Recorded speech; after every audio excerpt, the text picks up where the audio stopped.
বিশালগড় থানাধীন কড়ইমোড়া এলাকায় জুয়ার আড্ডা বসত প্রায়শই, এমনটাই খবর ছিল বিশালগড় থানার পুলিশের কাছে।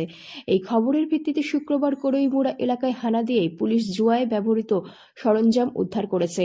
কিন্তু পুলিশ আসার খবর পেয়ে জুয়া কারবারিরা জুয়ার আসর ছেলে পালিয়ে যায় সেখান থেকে। জুয়া কারবারিদের গ্রেপ্তার করতে সক্ষম হয়নি বিশালগড় থানার পুলিশ। বিশালগড় থানার অফিসার ইনচার্জ রানা চ্যাটার্জি জানায়, এই জুয়ার আসরে মূল পান্ডা বুলবুল নামের এক ব্যক্তি। খুব শীঘ্রই পুলিশ তাকে জালে তুলবে। আমাদের কাছে একটা খবর ছিল যে কড়ইমোড়া বাজারের সঙ্গেই একটি স্থানে কিছু সংখ্যক অ্যান্টি সোশিয়াল এলিমেন্ট জুয়ার আসর বসিয়েছিল।